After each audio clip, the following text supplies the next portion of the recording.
Romanos 12, 2. Eu vou contar até 3 e nós vamos ler. Está lá no telão. 1, 2, 3.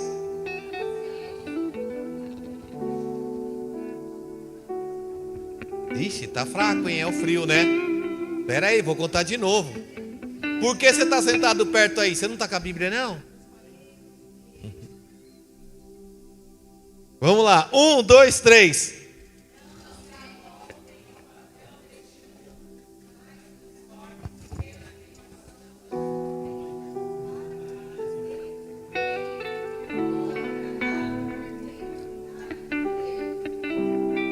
Não se molde ao mundo, mas transforme a sua mente.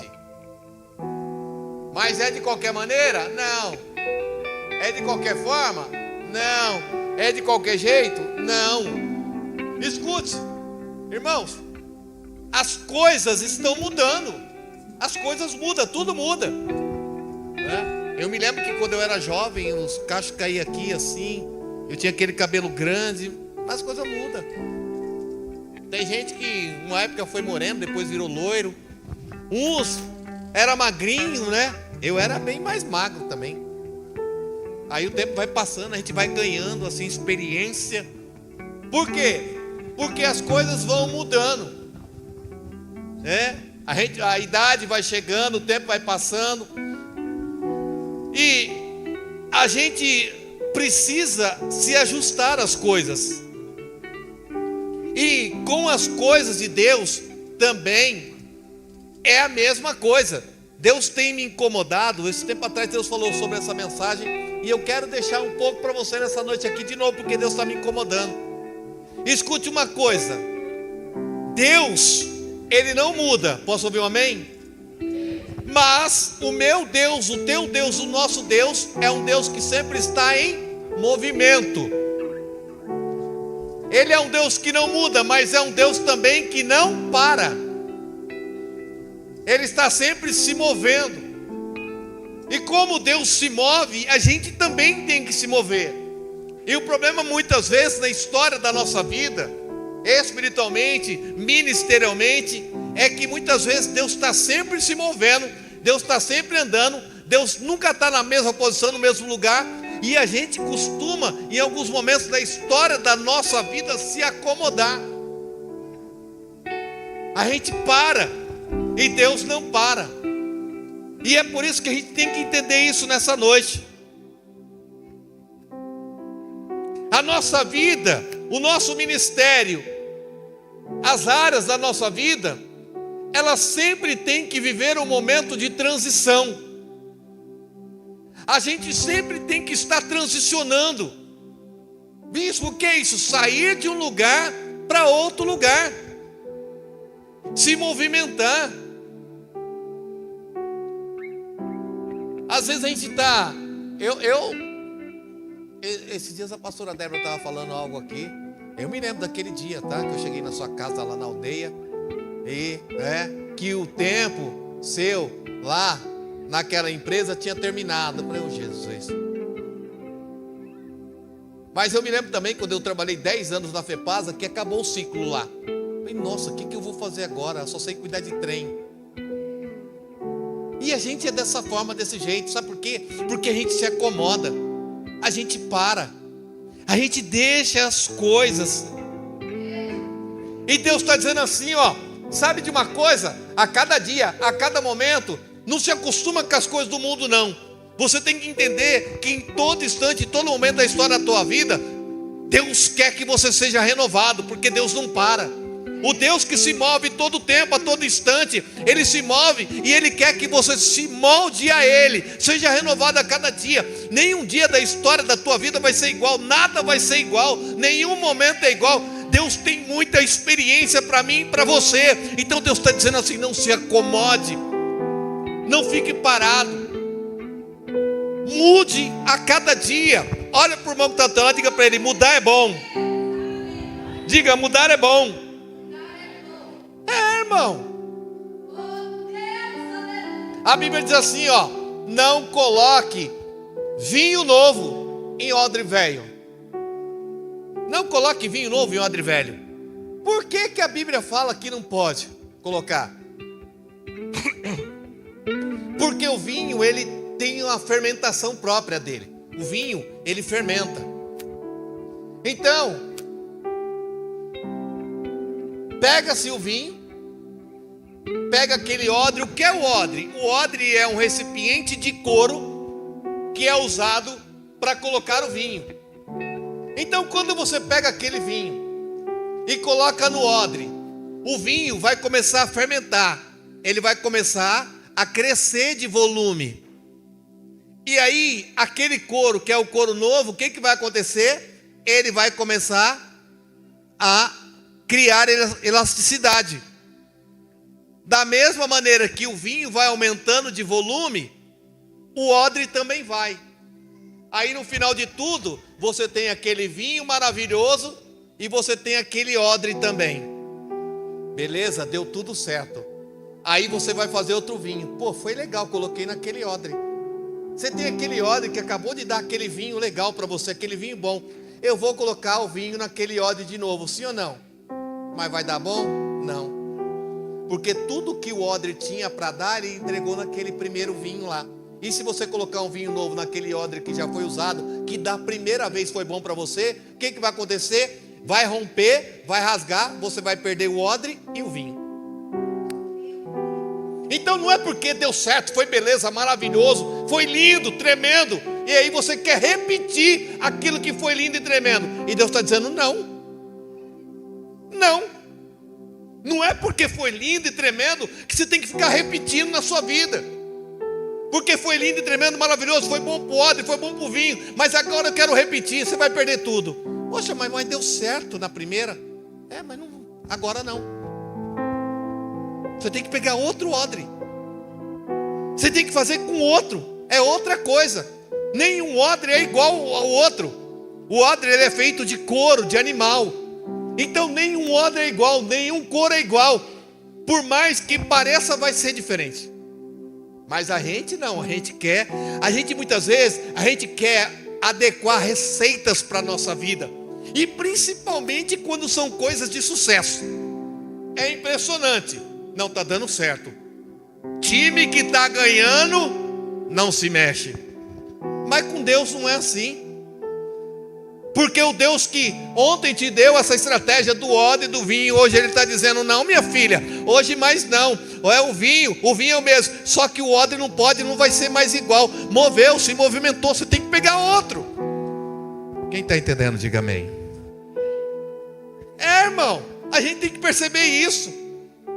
Sempre vai ser diferente. Vai ter sucesso, a receita é para você ter sucesso, mas o vinho é outro e o odre é outro também. A gente tem que entender isso, porque a gente sempre acha que sabe o que é melhor para nós. É impressionante como a gente sempre acha isso, e não é dessa maneira.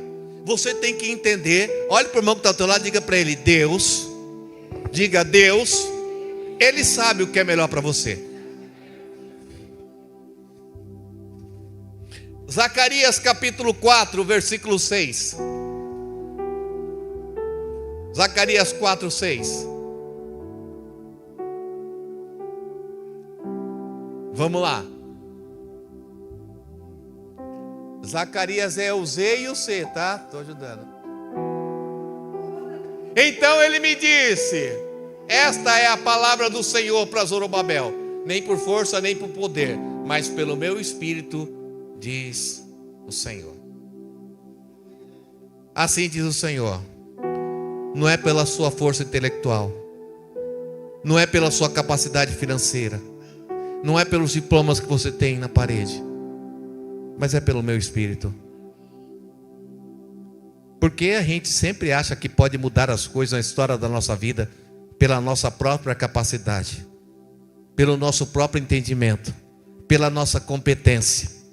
E Deus está dizendo assim: não, é pelo meu espírito.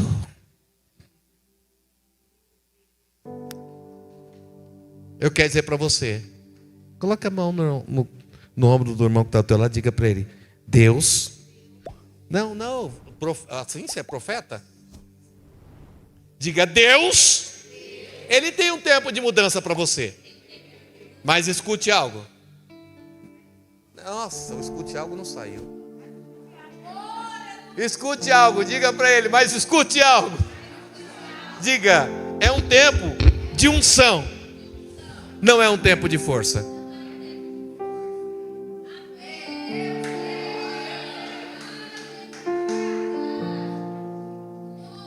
Quantos querem mudar aqui?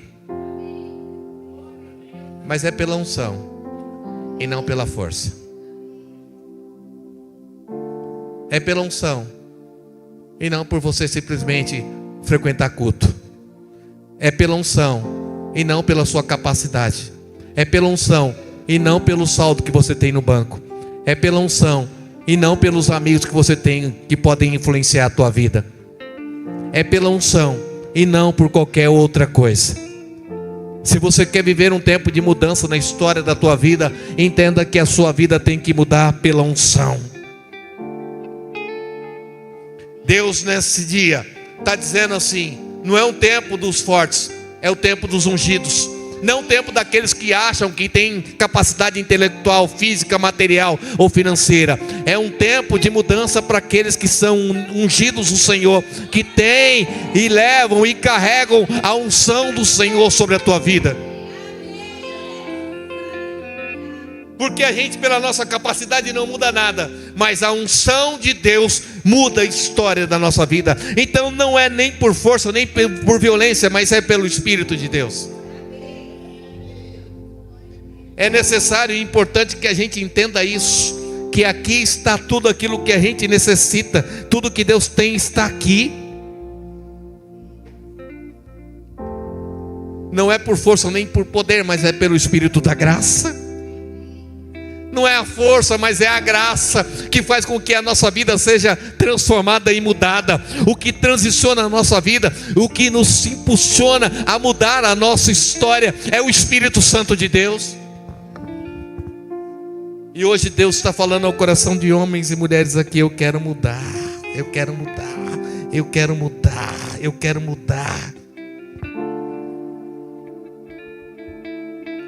Porque muitas vezes nós temos uma vida de práticas religiosas. Muitas vezes nós temos uma vida, muitas vezes que levamos, muitas vezes de religioso, de religião. Eu saio de casa, eu vou para a igreja, eu oro, amém, glória a Deus, eu vou para o monte, eu faço campanha. Mas Deus está dizendo assim: tudo isso talvez seja muito importante, mas o mais importante mesmo é que o Espírito Santo possa guiar a tua vida para essa transformação que você quer viver. Então talvez essa noite você precise levantar sua mão e dizer assim: Espírito Santo, me conduz uma nova etapa, um novo momento, me leva a viver uma nova história. Eu já não quero mais ficar parado, eu quero ser levado. Não é força, não é pela minha força, não é pela violência, não são pelas amizades ou pelas influências. Eu quero o Espírito Santo, eu quero ser movido pelo Espírito Santo nessa noite aqui.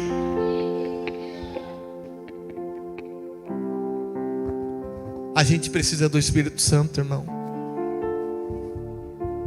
A gente precisa do Espírito Santo. Às vezes, muitas vezes a gente confia em tantas coisas. Lembra lá em Atos 2?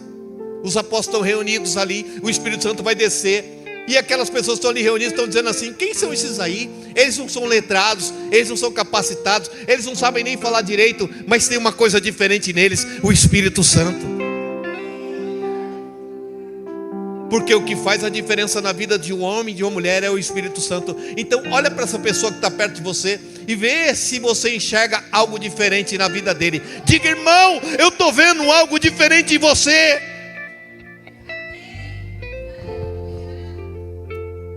Então está na hora da gente mudar. Porque talvez muita coisa na história da nossa vida nós estamos empurrando com a barriga, que nem a gente fala. Estamos levando a força aos trancos e barrancos. E Deus está dizendo assim: ei, vamos no Espírito, que vai ficar mais fácil, que vai ficar mais simples. Vamos facilitar as coisas. Como é que está a tua vida? Bispo, eu estou levando, mas está difícil. Como é que estão as coisas? A gente vai levando. Tropeça aqui, cai ali, escorrega acolá. E o Espírito Santo está dizendo: vamos tornar as coisas mais fáceis. Porque muitas vezes, sabe, as coisas na nossa vida se tornam uma certa obrigação. Sabia disso? Eu tenho obrigação de orar, de jejuar, de fazer algo pela minha casa, pela minha família, pela minha esposa, pelo meu esposo, pela minha casa. Diga obrigação. Diga obrigação. Inspiração.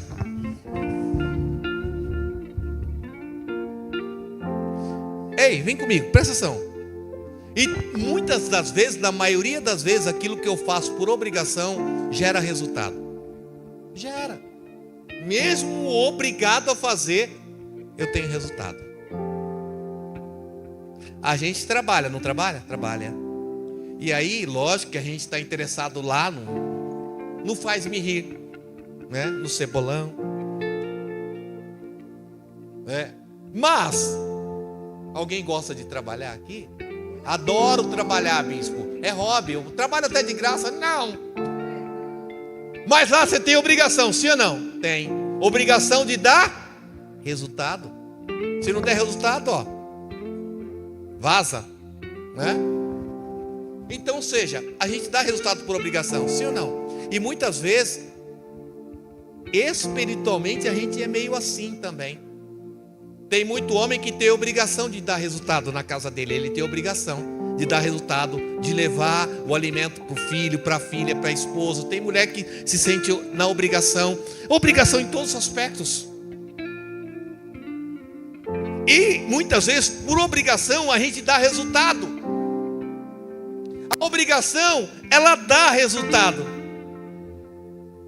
Mas o mais importante é que a gente tem que entender que enquanto obrigação a gente dá resultado, se for por inspiração, a gente vai muito mais além disso. Uma coisa é você fazer algo obrigado, outra coisa é você ser inspirado para fazer. E Deus está dizendo assim para mim e para você hoje aqui: para de fazer por obrigação e faça as coisas na história da tua vida por inspiração. A obrigação te constrange, ela te manipula. Às vezes às vezes a gente vai seja nos mercados, aqueles lugares que a pessoa fica lá: você não quer fazer o cartão? Você não quer fazer o cartão? Por quê? Ela é obrigada a fazer aquilo. Ela tem que alcançar resultado. Agora para um pouco, né? Antigamente era o telefone, né? Alô, aqui é da Claro.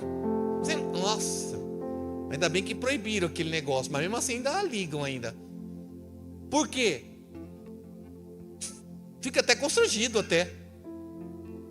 Aquelas pessoas são manipuladas para fazer aquilo, porque tem obrigação. E muitas das vezes a gente também é manipulado em tantas coisas, porque a gente se sente obrigado a vir no culto terça, quinta, domingo. A gente se sente obrigado a orar. Eu tenho que orar, porque se eu não orar as coisas vão acontecer, sim, mas você nunca deveria orar por obrigação, e sim por inspiração, porque faz isso, sabe? Enquanto a obrigação ela te constrange, ela te manipula, a inspiração te leva. E sabe, eu me sinto tão inspirado para ir para o culto, que quando eu vi já estava aqui na igreja. Eu me sinto tão inspirado que quando eu vi já estava fazendo. Existe uma grande diferença em quem é obrigado e quem é inspirado. Agora há pouco a gente ofertou, mas você oferta por quê? Tem que ofertar, porque se o bispo vê que eu não ofertei, e aí meu nome não aparecer na lista, ele achar que não. A gente oferta por inspiração, porque o que nos leva a ofertar e dizimar, sabe? Enquanto a obrigação te empurra, não, eu tenho que ir, eu preciso fazer, a inspiração te puxa, não, eu estou fazendo, ninguém está pedindo, eu estou indo mesmo, eu que quero, com alegria, igual Paulo diz, eu oferto com alegria, não é por tristeza, não precisa ninguém, eu mesmo vou. Sabe, Deus quer levar pessoas a viver esse ambiente. Porque se você saiu da sua casa, eu sei que está muito frio. E por que você veio? Por que você está? Porque você se sentiu inspirado a vir à casa do Senhor. E não porque alguém te empurrou. Você não é alguém que está vendo, nossa, o bispo dá uma acelerada, falta 5 minutos para o culto acabar. Porque você está inspirado a estar aqui. Não é por mim, não é por força, nem por violência, mas é o Espírito Santo que te impulsionou, te trouxe até aqui. Quantos estão entendendo isso nessa noite, irmão?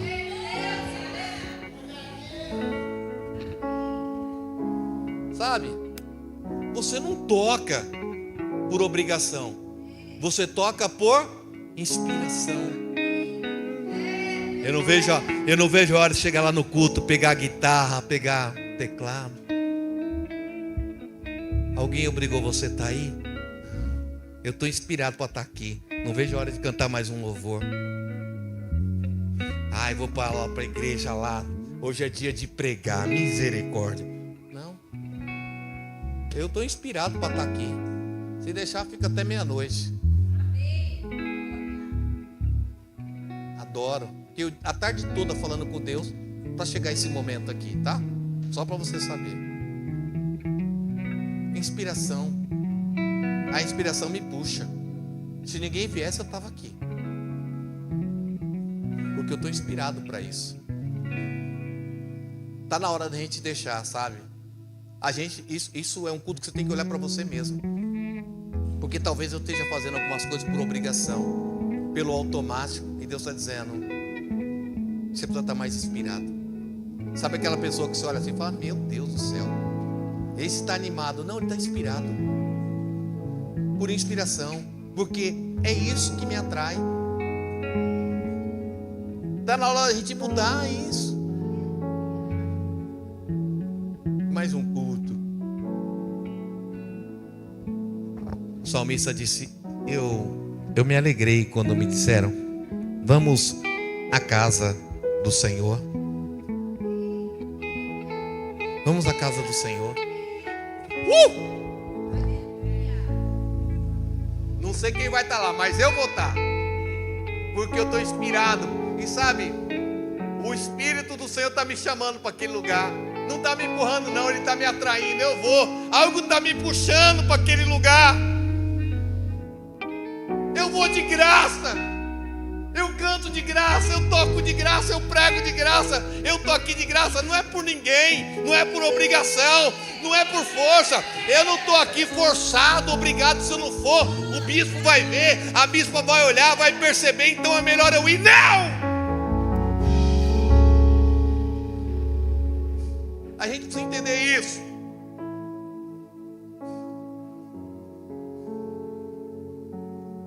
Sabe, nós estamos transicionando a igreja para um tempo diferente. Um tempo em que a igreja vai depender mais de você. A igreja, não é resgate, tá? A igreja do Senhor vai depender mais de você do que de mim. Aí eu quero ver. Eu não vou ver se você vai. Eu não vou estar lá olhando.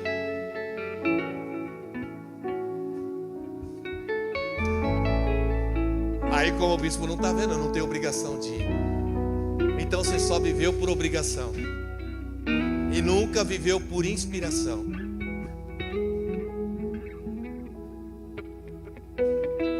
Coloca para mim Filemão capítulo 1 versículo 8.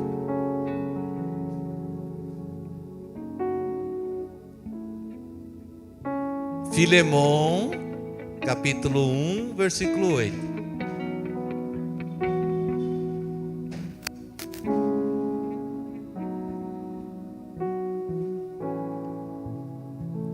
Hoje eu estou judiando, né?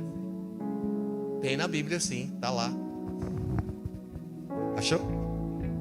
FL. Isso. Ah, FM nessa daí, é NBI. Olha só, vamos lá. Vamos ler? Vamos ler? Olha lá, ó. Aqui comigo, vamos ler? Por isso...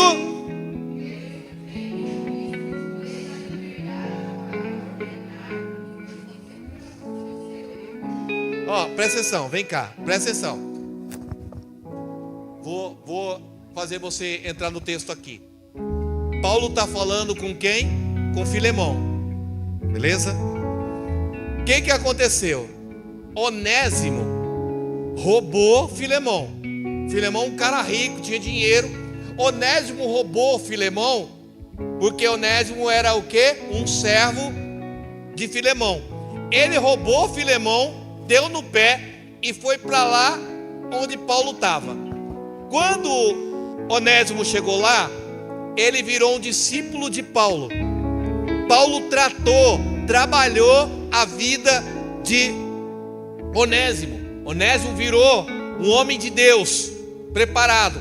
Agora, Paulo vai devolver Onésimo para Filemão. Só que é o seguinte: Onésimo roubou Filemão, sim ou não? Roubou. E aí, qual era o direito de Filemão? Matar Onésimo, porque ele roubou. Mataria? Mataria, claro. Era a lei. Ele roubou o seu senhor, então ele seria morto. Filemão tá nem aí se ele se converteu ou não, não roubou. Aí Paulo agora está devolvendo ele, mesmo tendo em Cristo plena liberdade para ordenar, porque vem para mim, presta atenção. Filemão poderia matar Onésimo, mas quem é Paulo? Paulo é o discipulador, tanto de Filemão como de Onésimo. Aí Paulo está dizendo assim, ó: eu estou devolvendo para você Onésimo, Filemão, mas eu tenho autoridade para quê? Para ordenar você que não mate. Eu posso falar para você o que você tem que fazer, mas coloca o versículo 9 para mim. Prefiro fazer um apelo com base, eu posso mandar em você, mas eu vou apelar para o amor. Eu posso mandar em você, e se eu mandar, você vai fazer, porque eu mando e você obedece. Mas Paulo está dizendo assim: só que eu prefiro mandar em amor, porque às vezes é assim, menos razão e muito mais amor, sabe? Muito mais aqui, ó, inspiração e amor do que obrigação. Paulo está dizendo para Filemão: se eu quiser eu mando e você tem a obrigação de fazer, mas eu prefiro apelar para o amor, porque o amor é muito mais que tudo. Então, sabe, porque eu mando, você vem. Não, eu prefiro muito mais amor. A gente vem porque tem amor, a gente se reúne porque tem amor. Eu venho na casa de Deus porque tem amor. Eu não venho porque sou obrigado a frequentar um culto, eu venho porque amo o Senhor. Eu venho porque eu sinto amor nesse lugar. Eu venho porque aqui eu consigo amar e ser amado. Há uma atmosfera de amor. Poderia ser por mandar, mas eu prefiro amar. Poderia ser por obrigação, mas eu prefiro amar. Então está na hora, sabe? A gente muitas vezes se apega a esse molde. Não, eu mando, você obedece. Manda quem pode, obedece quem tem juízo. E Deus está dizendo: está na hora da gente mudar isso. Está na hora da gente colocar de lado as margens, todas as obrigações, todos os direitos, e transformar tudo isso numa única coisa: em amor. Eu faço por amor. Não precisa ninguém mandar, porque eu amo eu toco, porque eu amo eu prego, porque eu amo eu canto, porque eu amo eu estou aqui. Não precisa ninguém dizer que tem obrigação. Olha, se você serve a Cristo, você tem que estar na igreja. Se você serve a Cristo, você tem que orar. Se você serve a Cristo, não, eu faço porque eu amo. Poderia mandar? Poderia. Mas eu prefiro apelar por amor. Quantos estão entendendo isso, irmão? Em todas as coisas é melhor amar.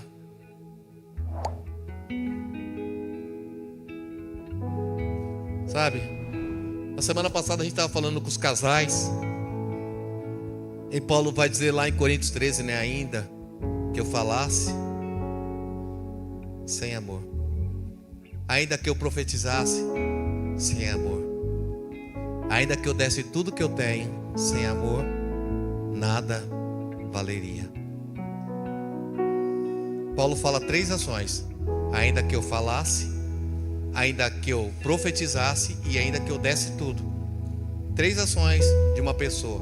Mesmo que você dê tudo de você, mesmo que você seja usado por Deus, mesmo que você pregue, se não houver amor, de nada valerá.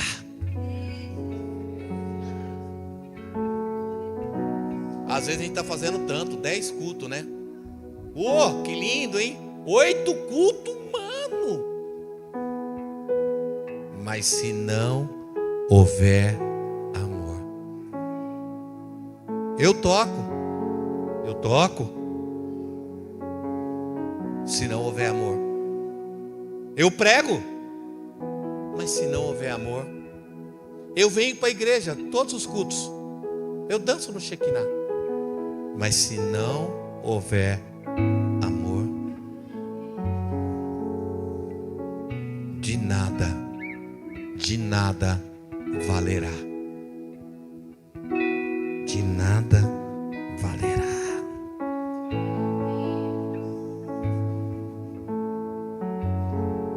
Então, irmão, sabe? E às vezes eu estou fazendo pela minha força, pela minha capacidade. Às vezes eu estou fazendo por obrigação. Sim ou não? Às vezes é assim. Falta inspiração, porque sabe? Pra que lado todo mundo está indo? Bora. Sabe? Não há inspiração nenhuma. O que é para fazer mesmo? Para bater palma? Opa! Dá um glória, glória. Dá um aleluia. Agora pula. Para a direita, para a esquerda. Tá todo mundo indo? Eu também vou. Mas e às vezes a gente não entende, porque a nossa vida é um poço de ansiedade, de dificuldade, de problema. Mas está na hora. Deus está dizendo assim: eu quero que você descanse. Eu quero que você descanse. Olha para o irmão que está ao teu lado e diga para ele: Deus quer que você descanse. Mas e os problemas e as dificuldades?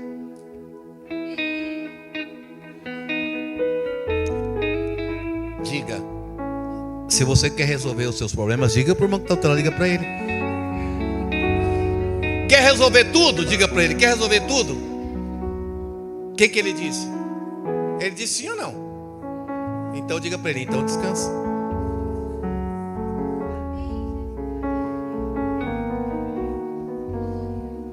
Diga: o descanso da fé, ele produz mais do que o trabalho da ansiedade.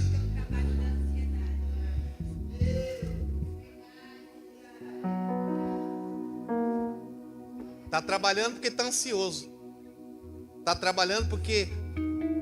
Não. O descanso da fé produz muito mais do que o trabalho da ansiedade.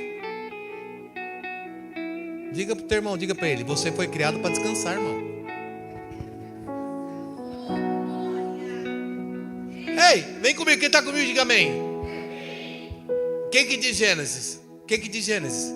No 6º dia, Deus criou o homem. Sim ou não? Sim ou não? Sim. Vamos ler a Bíblia, gente. Aí Deus criou o homem. Para que Deus criou o homem? É o seguinte, Adão, você vai dominar sobre todas as coisas, dá nome para todas as coisas. Tudo que está aí você vai ter domínio, vai plantar, vai colher, é tudo seu. Aí Adão criou, Deus criou o homem no sexto dia. Adão está ansioso, porque eita, é tudo meu, e aí, vamos embora. Mas aí vem o sétimo dia. Adão está ansiosão para trabalhar. Mas aí no sétimo dia vai acontecer o quê?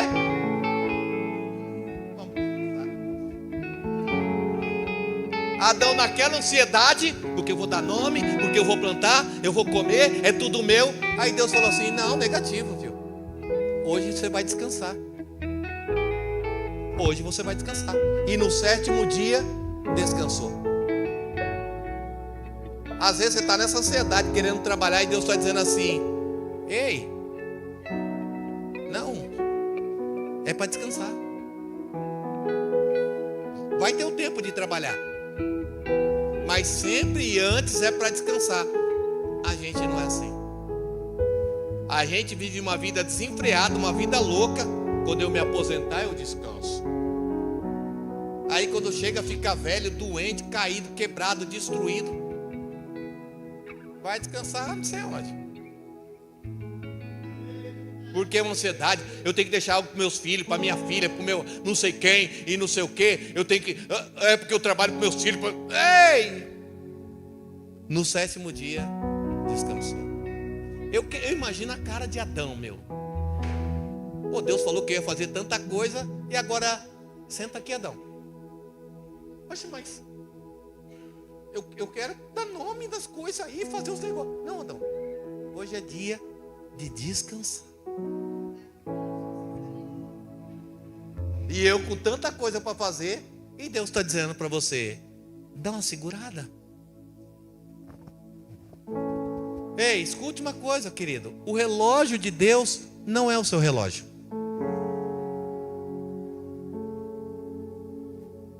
Que hora que começa o relógio de Deus? Que hora que começa? Que hora que começa o relógio de Deus? Ei, quem está comigo diga amém. Que hora que começa o relógio de Deus?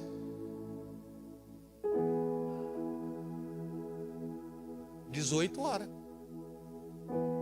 Que hora que o dia começa para Deus? 18 horas. 18 horas é hora de quê? Descansar, você vai para casa.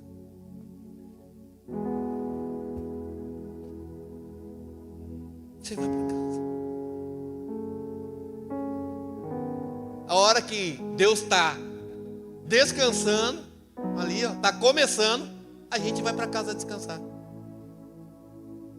Bom, tem alguns que trabalham à noite às vezes, né? Mas na maioria de nós, Deus fala assim, começou o dia. Esse relógio que a gente segue é o relógio dos romanos. Agora no relógio de Deus, o dia começa às 18 e termina às 18.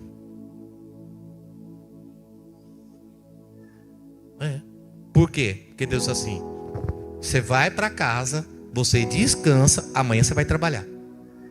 Tá tudo certo. Tá tudo certo. Tudo começa pelo descanso. E por que a gente quer inverter os negócios, hein? Sim ou não? Eu preciso correr atrás disso aí. Não, hoje não. Depois eu descanso. Depois. E Deus está dizendo, ei. Transiciona. Sai da ansiedade e vai para o descanso.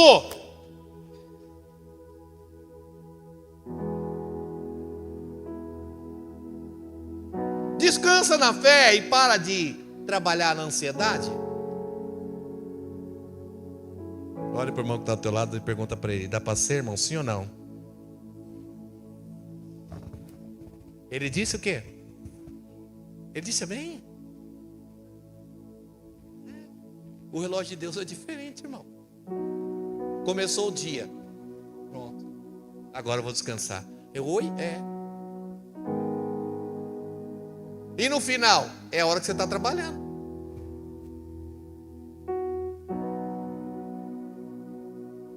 Não, e a gente não, né? Começou o dia, fui trabalhar. Aí você chega em casa à noite, fim de noite, agora eu vou descansar. E Deus está dizendo, está tudo errado, hein? Está tudo errado. Dá uma transicionada.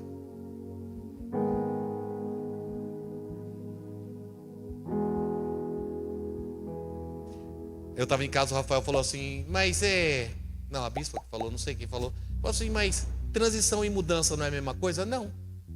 Porque Deus não está chamando para você para mudar. Deus está chamando você para sair de uma posição e ir para outra.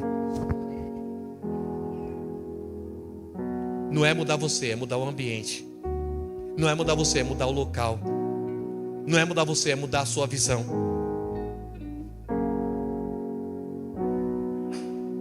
É bem diferente.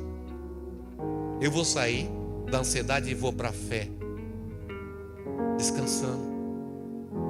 Eu vou ser menos obrigação e muito mais inspiração. Eu vou ser menos força e muito mais espírito. Porque talvez eu estou levando no meu braço, fazendo por obrigação, e eu estou muito mais vivendo um tempo de ansiedade do que de descanso e fé. Vamos ficar de pé. Quero orar com você. Terminou. Eu quero orar com você.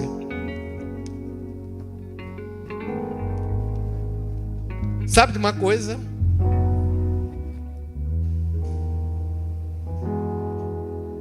O Senhor, Ele é o meu pastor. E por isso, nada me faltará.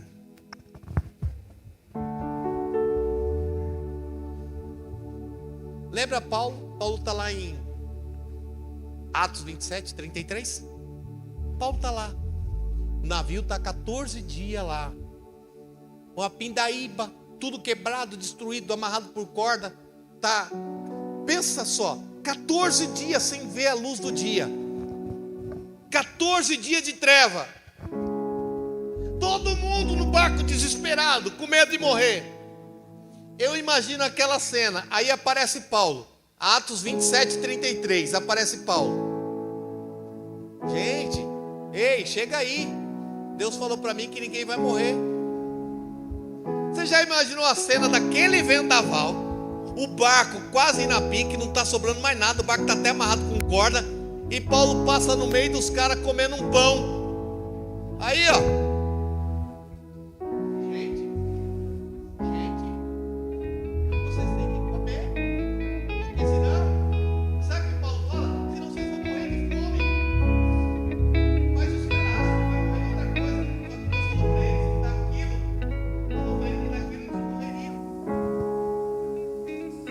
Quantas vezes Deus já falou no teu coração que você não morre, que não vai morrer, que não vai acabar, que não vai terminar, mas nós somos pegos e surpreendidos muitas das vezes pela mesma ansiedade, pelo mesmo medo.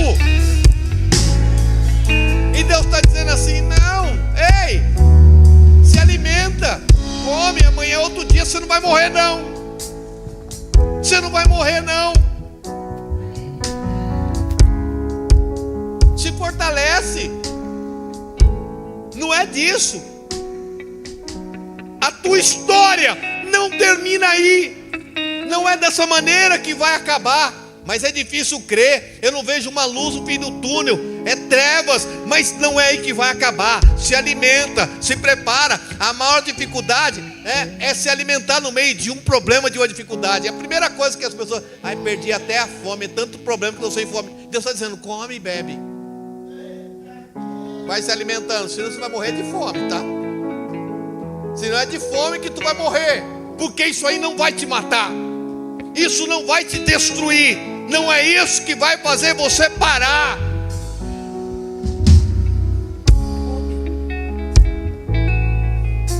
Pedaço de pão lá. Gente, o barco para lá e para cá. Gente, come aí. Se alimenta aí. Porque senão você vai morrer de fome. Não é disso aqui não. Deus já falou. Deus não falou no teu coração? Segue. Larga a ansiedade de lado e vamos seguir. Eu quero orar com você. Você entendeu? Quantos entenderam isso? Sabe, não tem como se você não transicionar. Tem que haver essa transição na sua vida. Eu não sei se eu fui bem claro, mas precisa. A gente é meio assim. Tá difícil, vou ver o que eu faço. Você vai fazer o quê? Você pode mudar isso? Você tem força para mudar isso? Na maioria das vezes, a gente percebe o quão incompetente a gente é, o quanto nos falta força e capacidade para mudar tanta coisa da nossa vida, da vida das pessoas que amamos, da nossa família. E Deus está dizendo, é por isso, porque nunca foi pela sua força. Tudo tem que ser pelo Espírito. Tudo tem que ser pela unção. Curva a sua cabeça aí no teu lugar.